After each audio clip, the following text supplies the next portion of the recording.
প্রসঙ্গ যার বক্তব্য শোনার জন্য এতক্ষণ আরো অধীর আগ্রহে বসে আছি। দর্শক মণ্ডলী, এবার বক্তব্য প্রদান করবেন আমাদের আজকের অনুষ্ঠানের প্রধান অতিথি ও মধ্যমণি জনাব মোহাম্মদ খোরশেদ আলম স্যার। স্যার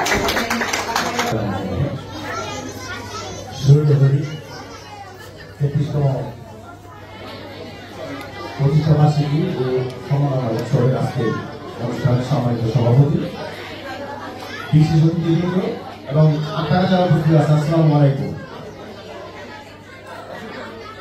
আমি প্রথমে কৃতজ্ঞতা জানাই সুরল হরিকে যে আমাকে এখানে অতিথি করে আনার জন্য। আজকে যারা সুরল হরি হইতে বিভিন্ন পর্যায়ে বিভিন্নভাবে গান এবং বিভিন্ন ইয়েতে শিক্ষা গ্রহণ করছে এবং যারা রেডিওতে ইতিতে সাথে উত্তীর্ণ হয়েছে তাদের সবার প্রতি আমার শুভকামনা। আমি চাই এই সুরলহরির প্রতিটি বাচ্চা সহ এই সাভারে সমস্ত বাচ্চারা যেন জ্ঞান বিজ্ঞানে আমাদের এই সাভার না শুধু ঢাকা সারা বাংলাদেশে মুখ উজ্জ্বল করবে। সেই সাথে সেই সব গার্জিয়ান যারা এখানে আছেন, গার্জিয়ান যারা আছেন তাদের প্রতিও আমার কৃতজ্ঞতা যে আপনারা সুরলহরির মতো একটি সুন্দর এবং একটা ভালো প্রতিষ্ঠানের সাথে আছেন, তার জন্য আপনাদের কাছে কৃতজ্ঞতা জানাই। এই সভায় আমরা যারা বসবাস করি, যারা দীর্ঘদিন আগে থেকে করি, তারা হয়তো অনেকে আমাকে চিনেন, যারা নতুন আসছি দীর্ঘদিন আমি আবার সভায় থাকতে পারি না। একটা সময় 14 সালের পর আমি এই ওয়ার্ডের কাউন্সিলর থাকা অবস্থায় আমার এই সভার বাহিরে গেছি, যেখানে হয়তো অনেকে নতুন যারা আছে অনেকে চিনতে নাও পারেন, অনেকে নাম জানেন।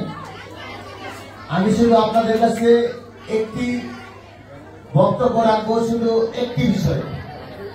এই সাভারে একটি উন্নত সাভার চান আপনারা? উন্নত সাভার চান না? আমি দীর্ঘ 13.5 বছর 2 টার্ম 13.5 বছর এই ওয়ার্ডে কাউন্সিলর ছিলাম। সমস্যা কোথায় আমি জানি। এটা শুধু একটা উদ্যোগ নেওয়া, বুকে সাহস থাকা, একজন পরিশ্রমী নেতার প্রয়োজন, যার মধ্যে থাকো সততা, যে জনগণের কাছে কমিটমেন্ট থাকো, যাক যে না আমি এর পাল্টে দিতে চাই। আমি একদম আপনাদের সামনে বললাম, আমি সাভারে পাল্টে দিতে আসছি, পাল্টা দেব ইনশাআল্লাহ। খুব একটা কষ্টের কাজ না। যদি আপনার ভোট আমার লাগে তাহলে তো আপনার কথা আমার শুনতে হবে, ঠিক না? এই সাভার পৌরসভার বয়স 34 বছরের উপরে, দীর্ঘদিনে এই সাধারণ নাগরিক আপনারা যতটুকু নাগরিক সুযোগ সুবিধা একটা পৌরসভার থাকা উচিত, সেই নাগরিক সুযোগ সুবিধা 20% আপনারা পান না। কিন্তু তারপর আপনার কথা বলেন না, কারণ আপনার সুনাগরিক।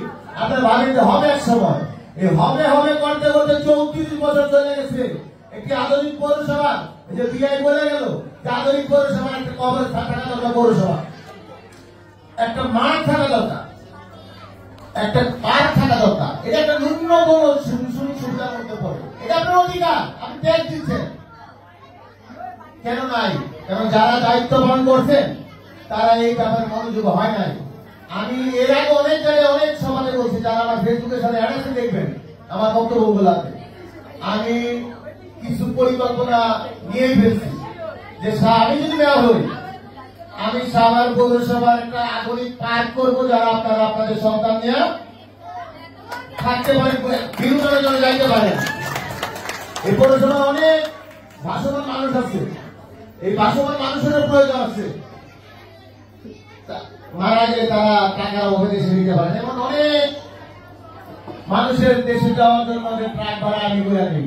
তাদের জন্য একটা কবরস্থান দরকার আছে না? একটা কবরস্থান দরকার আছে।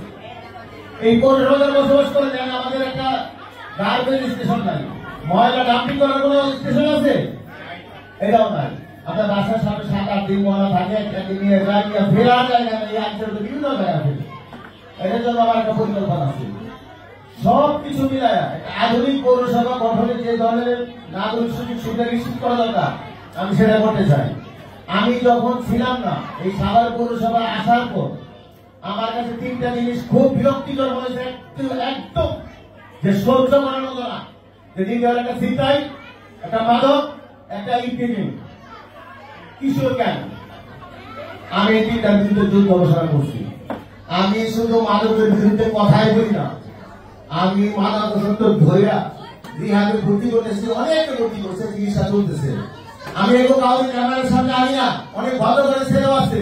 বাবা মা এসে বলে ভাই লজ্জার ব্যাপার, ছেলে সাহস শান্ত হয়ে গেছে, ঘরে চুরি করে বাইরে চুরি করে, এখন আমরা মুখ দেখাইতে পারি না, ছেলেটা দিয়ে দেন। তো ওই ঘরে ছেলেকে যা ভিডিও দেখাইতে পারি না, তো আমি রিহাবে দিলাম। আনবো তাদের সবার সামনে তিনি আসবো যে কতগুলো মাদকাসক্ত আমি রিহাবে ভর্তি করছি। দেখাবো আমি ইনশাআল্লাহ। চিকিৎসাটা চলো পর্যন্ত আমার পাইপলাইনে আরো মাদকাসক্ত আছে, যারা গার্জিয়ান আমার সাথে যোগাযোগ করছে, এই জন্য আমি দিব। চিন্তায় সাভার একটা মারাত্মক সমস্যা, এই চিন্তায় নেওয়া কাজ চলতেছে। আমি এবং সাভারের প্রশাসন একযোগে একসাথে কাজ করতেছি। আমার একটা হোয়াটসঅ্যাপ নাম্বার আছে, আমি সব জায়গায় বলি চিন্তার ব্যাপারে আপনারা যদি আমার হোয়াটসঅ্যাপে তথ্য দেন, সঠিক তথ্য দিবেন, আমি যাচাই করবো, পুলিশের যাচাই করবে, তারপরে তারা আমরা ঠিকই গ্রেফতার করা যাবো ইনশাআল্লাহ।